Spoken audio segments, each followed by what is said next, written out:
and just turn in the tables.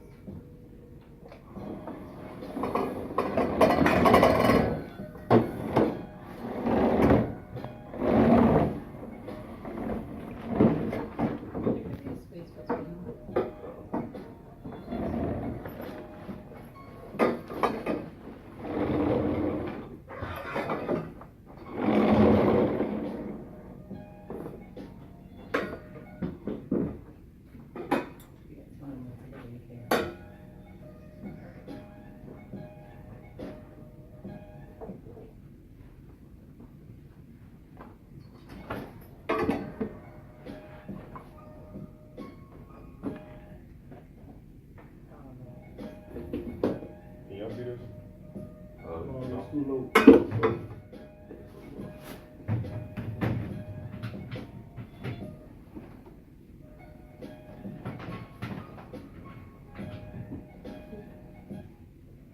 You can set it over here on the side of the table.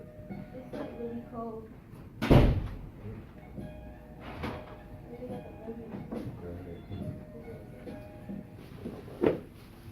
I like your backpack. It's better? Oh, thanks. Yeah, that's better. For real? This is like very, I know, I have my own booty.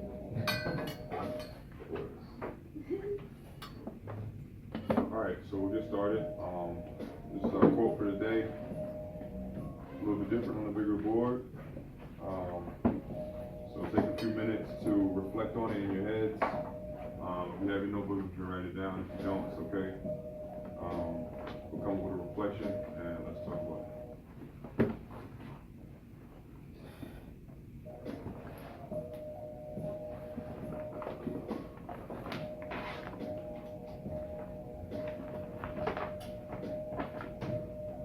Oh, I forgot I was gonna eat today.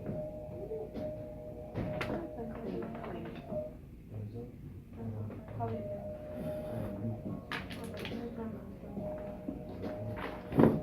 More black food. Oh, Thank you got one of those too. Real black.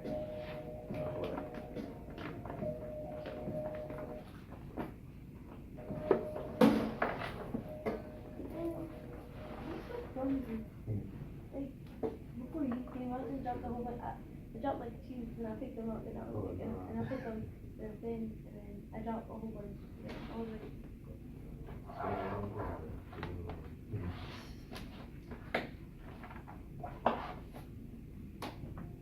I really just took it on my phone.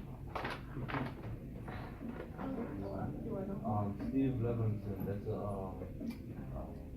Isn't that an artist?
be really extra.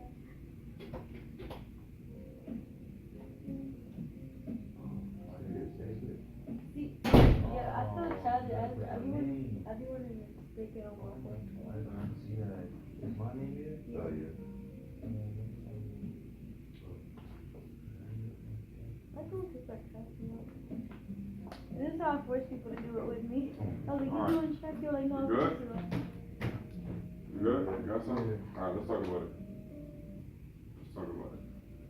Okay. So I need somebody to read. Don't watch the clock do what it keeps doing. Alright. Alright, by Steve Levinson. Right. Don't watch the clock. Do what it keeps doing. Ready? Talk to me. Well, this goal means don't try to rush time because it's always going to be the same, right? It's always going to be moving at the same pace. Okay. And no matter what you're doing, don't try to, how can I put it? It's like no matter what you're doing or what situation you're in, don't let it be based on the time. Let it be based on how much effort you put into doing what you're doing. Okay. Alright, so basically, do what you do because of the effort that you put in, not because of how much time it takes. Okay. Alright? Good. I like that. I like that. Thank you. JJ. okay. I said, don't focus on how much time you have, keep on working. Okay. Don't focus on how much time you have. Keep working. I gotta make something with the time you have instead of just watching it pass you by. Okay. Make something that time you have. Don't let it pass you by. Initial thoughts?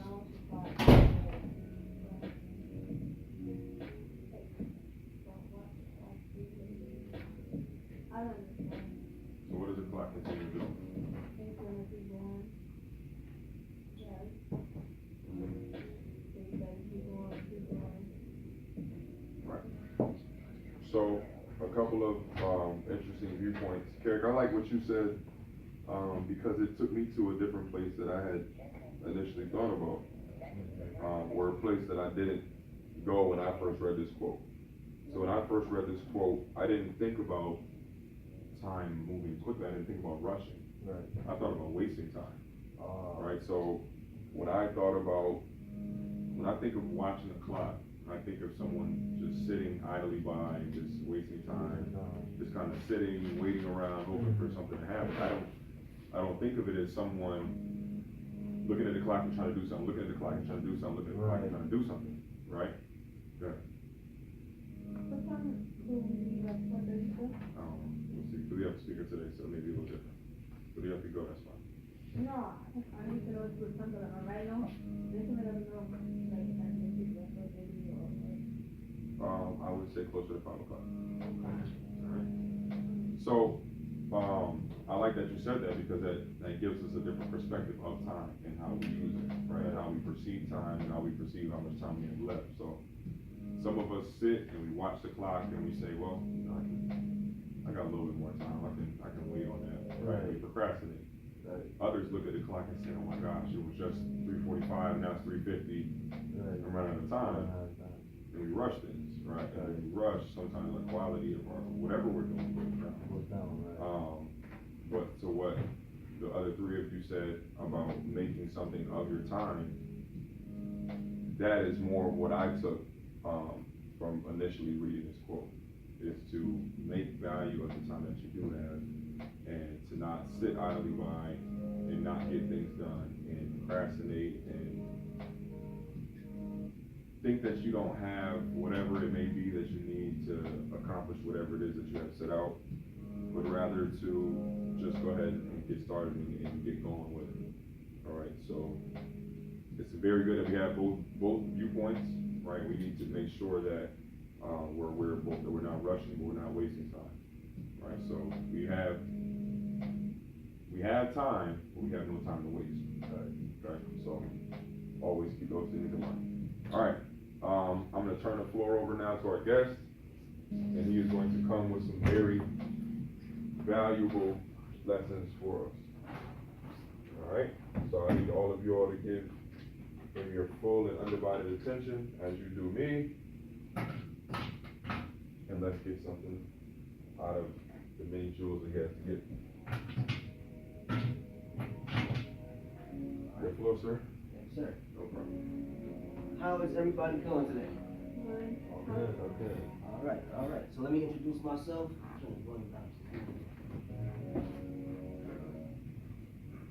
Excuse me. My name is Devin McCrory. I'm from Hartford, Connecticut. I have a company called the Wellness Initiative, where we teach mindfulness and meditation as a means of not only finding inner peace and feeling more fulfilled in life, but we also teach mindfulness and meditation as a way of dealing with depression, anxiety, and trauma. Trauma is something that a lot of us have to deal with. And what trauma is when you see something, you experience something that is so frightening to you that it changes how your body functions. It changes how your mind works. So when you're traumatized, a lot of times you might find yourself in situations that are safe, but because of what happened to you in the past was so extreme that you have a hard time feeling safe. You have a hard time controlling your thoughts, a hard time controlling your mind. And that's something that we experience and see all around us. You might not realize it, but our people go through so much on a day-to-day basis in the inner city that all of us, in some way, shape, or form, could potentially be scarred by trauma. When you walk outside, you see people acting crazy during the summertime, a lot of that is because of trauma. When you're in school, you see somebody in your school just flip out, that's because of trauma. But a lot of times we don't understand what we're witnessing and what we're seeing. So a lot of times we just kind of shrug it off because it becomes normalized to us. Normalized means something that's crazy and extreme. It happens so much, we see it so much that it seems like it's normal. We're dealing with so much crazy stuff in our world that all this crazy stuff starts seeming normal and you get very, very sick. Because when you're sick in the mind, you get sick in the body.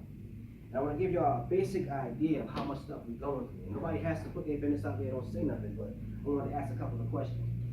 Think to yourself, don't say the answers out loud, just think to yourself. How many people do you know, how many people in the room right now? Don't say it out loud, but how many people in the room right now have lost somebody they love to violence? Whether it's violence in the street or even violence at home. How many of us have a loved one who was incarcerated? How many of us have lost a loved one to some kind of sickness, whether it be cancer or something else?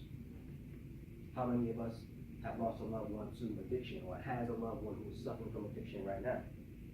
How many of us come from broken homes? How many of us have to deal with a lack of food and a lack of money? How many of us deal with fear, police brutality? These are things that we deal with every single day on a daily basis. And I promise you this, one thing you have to be aware of is that dealing with all this negativity every single day is going to change you.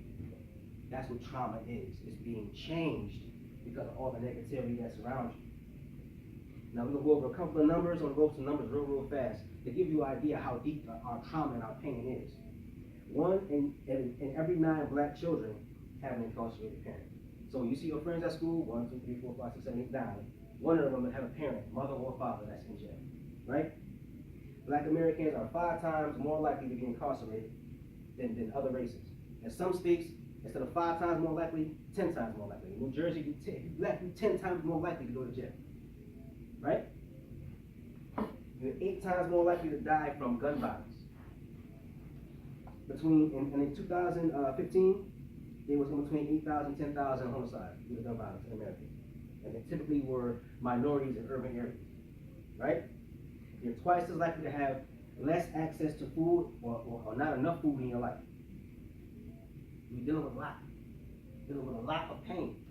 You feel me? But this is not an opportunity for us to keep going over the pain over and over and over again. This is what we experience on a day-to-day basis. This has become our daily experience. I'm not here to tell you about that pain. I'm here to tell you how you can overcome that pain. Because I promise you, I've been there too. I'm from Hartford, Connecticut. I lived on Water Street. Before that, I lived on Elmer Street. So I lived in the hood. And I've seen things that you guys have probably seen yourselves. I've seen the violence. I've come from a broken home. I've seen the abuse. I've lost friends to drug addiction. I've lost friends to suicide. I've seen depression everywhere I've gone. And it traumatized me. It almost broke me. But I'm here to teach y'all about meditation and mindfulness and how to use that so you can overcome all that pain that you got to deal with on a regular basis. And I promise you, give me a little bit of your time. I'm going to show you how to use meditation and mindfulness to strengthen yourself and tap into power within yourself that you didn't even know you had. And when I show you how to tap into this power, you're going to really realize your greatness. You're not going to settle for nothing less. You're not gonna settle for nothing less than greatness once I show you the power that's inside you. Now, a lot of times with us, we go through all this pain, all this struggle, all this frustration, right? But we don't have the proper techniques to deal with it. How we typically deal with it when we go through pain. You know what I mean? When you walk up and down the streets late night and you see somebody who just came from a funeral, what do they do when they come home from a funeral? They pop a bottle. My man passed away. Let me have a little Henny for my man. My man passed away. Let me burn something for my man. My friend died. I'm gonna pop a pill for my man because I'm going through pain right now. We don't know how to properly deal with the pain. So when you use all these substances to deal with the pain, that's not teaching you how to survive. All that's doing is giving you escapism. It's giving you a chance to escape the pain for a little while, but it can't get rid of the pain permanently. So it gets to the point where every single day, as soon as you feel that pain, it's time to take another drink, take another pill, smoke some weed, do this, that, and the third to end the pain. It gets so serious, it becomes such a daily habit that next thing you know, you're dealing with addiction. You're struggling with addiction because you started off having to drink every single day to end the pain. The drinking wasn't doing it no more, so you had to drink more. Then you had to drink more often. And next thing you know, you're dealing with addiction. Same thing with pills. I know a lot of people who start taking a pill because their mother passed away or their father passed away, or they lost somebody to incarceration. They start off with one pill. I need a pill to get rid of this pain, right? Then it becomes the next day, I need 2 pills, then 3 pills, then they OD, then they come back for even more. The next thing you know, they have an addiction, and they can't stop because they haven't figured out how to get rid of that pain. Nothing helps. In our community, people are 20% more likely to express feelings of psychological distress. Psychological distress means your mind can't find peace. You can't find inner peace. You can't relax. You can't rest because what you're going through on the inside is so painful. You can't figure out how to get past it. And we don't have the proper support system. We don't have the proper techniques to get rid of our pain. Right? We end up stuck. As a matter of fact, some statistics say that black kids are 8.3% more likely to attempt suicide. Now think about that for a second. The pain gets so serious. You done went through drinking to get rid of the pain. You done went through smoking to get rid of the pain. You went through pills to get rid of the pain. The pain is still there. So then it gets so severe that some kids say the only way I can get past this pain is to end my own life. That's sad. That's a high number. That's almost 10%. So once again, 10%. So if you got 100 friends, 1, 2, 3, 4, 5, 6, 7, 8, 9, 10. That 10th one has attempted suicide. And we don't even know. The number could even be higher than that. We gotta think about that. Anxiety is everywhere too. We live in an inner city where you have a lot of people who are suffering from PTSD. PTSD is post-traumatic stress disorder. That's a lot of big words, but what it really means is that, once again, you've seen something so extreme and so violent that it changes how you function on the inside. It changes how you function psychologically, biologically, changes how you interact with other people. And if you hear a loud sound, you hear a loud bang, or something reminds you of what you've been through, your body takes over, and you go into fight or flight mode. Fight or flight mode means your brain shuts down and your body takes over. Your amygdala, which is a part of your brain, starts sending signals to the rest of your body. Your body produces a high level of adrenaline and cortisol, which are chemicals your body needs to make you stronger and make your muscles get tight so you can escape the danger that you're in. So imagine you sitting in your classroom, somebody closed the door too hard, you hear that loud bang noise, and you feel like, oh my God, he's shooting at me, and you feel like you gotta escape the room. That's PTSD. Soldiers have PTSD. People who went to Iraq have PTSD. People who went to Afghanistan have PTSD. Imagine you have PTSD just from living in the hood. And not only that, but imagine having PTSD and you're only 12 years old. Imagine having PTSD, you're only 11. Imagine having PTSD and you're only 7. Imagine you're 7 years old, your mother tells you gotta go to school in the morning, you walk in the classroom, you see a bright light that reminds you of something that happened to you in your childhood, you flip out, and you see it every single day. You constantly seeing kids in your school and in your classroom who can't sit still, they can't listen, they can't follow the rules, and people point to them and they say, well, that's a bad kid. He don't listen. She don't listen.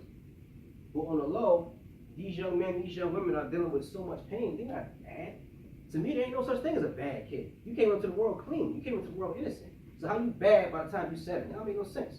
You're not bad. You got PTSD. You got trauma. You have depression. So you can't expect somebody who has these mental issues, they're not getting the help that they need, they're not getting the medication, they're not being taught support techniques, they don't have a support system around them. You can't expect them to just sit down and be quiet. They're going through too much pain. And there's some people in this room who probably going through that kind of pain. But we're gonna learn how to overcome that thing. We're here to support each other and learn these techniques of meditation and mindfulness so that we can tap into our own inner power. All right? Now, what is mindfulness? The definition of mindfulness: a mental state achieved by focusing one's awareness on the present moment while calmly acknowledging and accepting one's feelings, thoughts, and bodily sensations, used as a therapeutic technique. A lot of fancy words. Essentially what that means is, mindfulness is a state of your mind that you develop from focusing your awareness, focusing your consciousness on one thing, focusing on right now. Because a lot of times when you get scared and you get anxious, it's because you're thinking about the future. You think about what's going to happen. If I go home, my mother's going to be mad. If I go home, my father's going to be mad. If I get in trouble one more time, the principal goes to suspend me. You're thinking about the future, so you start getting nervous and anxious. And when you get depressed or angry, it's because you think about the past. I can't believe he said that yesterday. I can't believe she did that to me yesterday. So those thoughts of the past fill you with sadness and anger. Thoughts of the future make you nervous. So mindfulness helps you to focus on what's happening to you right now, so you can stay calm. Once you can focus your mind on what's happening right now, a lot of times that creates a sense of calm inside you, right? Because as long as you focus on the fact that you are in a room that's quiet, that's safe, you have nothing to worry about. And that gets rid of a lot of the anxiety that you have with the future and thoughts you have about the past. What is meditation? Meditation is training the mind by inducing prolonged focus on a single object in order to induce a state of calm, clearing the mind of thoughts to achieve a higher level of consciousness. Now what they're basically saying is, I like that phrase, training the mind. A lot of times our minds are not trained.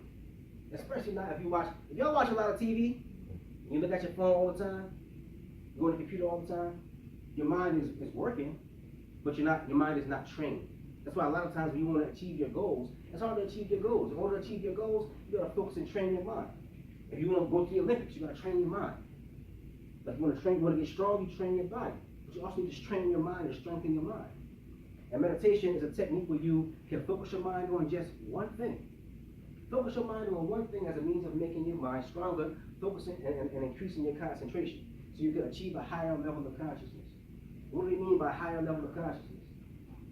Basically, it means at a certain point in your life, you think about what's in front of you, right? Think about this, you think about that, this is what's in front of you. When you have a higher level of consciousness, you get to see things, not only what's in front of you, but you see things that's happening in the community. With a higher level of consciousness than that, you can see what's happening in the city.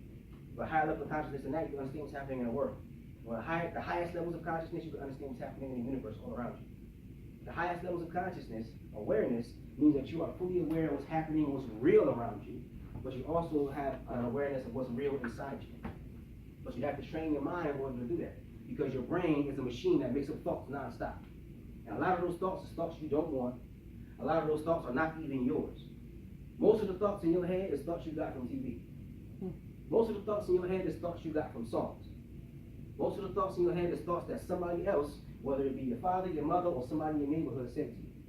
So you end up being the result. Your whole personality, your whole being ends up being the result of other people's thoughts, other people's ideas. And that's how a lot of us lose control of ourselves. That's a major problem when you have a lot of people who have power inside themselves. When we have power, but we don't control that power. So other people are controlling you. They're controlling your thoughts. And you end up putting all your energy into their thoughts. So if somebody trains you and teaches you that you ain't nothing, you're going to put all your energy into proving that thought to be right. And that's why you look outside, you see a lot of brothers who will kill each other for nothing. Because they're using somebody else's thoughts to control their behavior. So if you've been trained to think, I'm not nothing, I ain't no good. My people ain't no good, we ain't nothing. So you can go outside and shoot somebody. It don't matter. Because somebody else is controlling your thoughts. And you think, I'm ugly.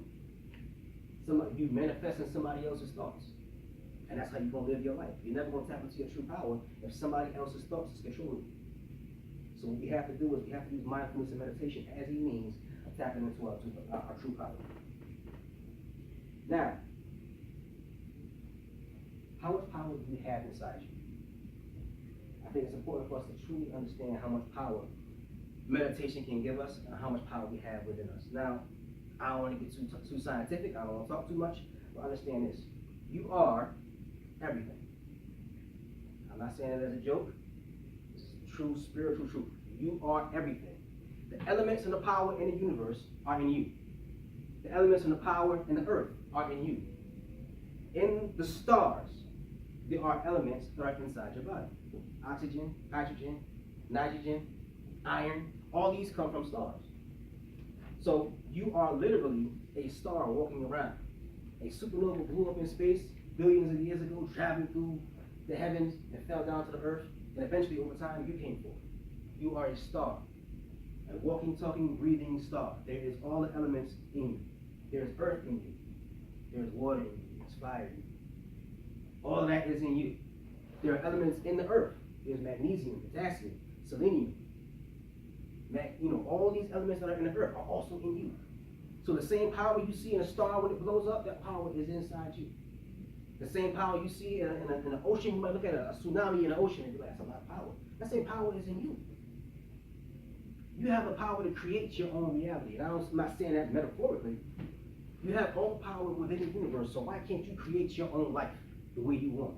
If you have the power of the universe inside you, what is preventing you from using that power to make your life and make yourself better? All the power in the universe, when you look up at the sky, you see all these beautiful stars up there. These stars are billions of times bigger than our sun. These stars burn for billions of years. That takes a lot of energy. You have that same power inside you. All of it. As a matter of fact, you are creating reality right now without realizing it. You don't have control over your mind, so you don't know that you're making up this reality. You thinking that you're sitting in this building, that somebody else put this building here, which is true. But at the same time, you're creating this room. I'm going to show y'all something. Your brain is inside your skull, right? Yes or no? Yes. Your brain is inside your skull. Your skull is an airtight box. Nothing gets in, nothing gets out. If something came out of your skull, be scared. Because it's not supposed to get out. Something go in your skull, be scared. Nothing's supposed to go in, right? So your brain literally does not see light. Your brain picks up those signals from your body. Your hands are sending signals to your brain. Your heart sending signals to your brain. Your skin sending signals to your brain. Your eyes are sending signals to your brain. Your brain does not see light. You feel what I'm saying? So everything that you're seeing in the room around you right now is just your brain operating off of signals that's being sent in by your senses. So literally, your brain has to create the image of this room. It has to create the space. It has to create how this room looks, because you can't see it. It's like imagining you closing your eyes and somebody's describing what they can see. Imagine you close your eyes and somebody be like, okay, I want you to draw a picture of a tree. Keep your eyes closed. That's what your brain is doing. And it's so sophisticated, your brain is so powerful, that in our lives, in our world, we have access to 4 dimensions, right? These are the 4 dimensions. Length, the straight line, width, square, depth, 3-dimensional space is the cube, and then time. That's the 4 dimensions, right? And that sounds, whatever. But inside your skull, scientists are figuring out now that we have an 11-dimensional universe in our skull. Your brain is an 11-dimensional universe. So when you see something outside, in order for you to see what it is and understand it, your brain literally has to create a model of what you're looking at. Your brain is creating an 11-dimensional miniature model of what you're looking at. If your brain wasn't doing that, you wouldn't understand what it was. Because once again, the brain can't see. So the brain is creating these little miniature models of your reality. So your brain is literally having to create your reality on a miniature level in your mind. On 11 different dimensions.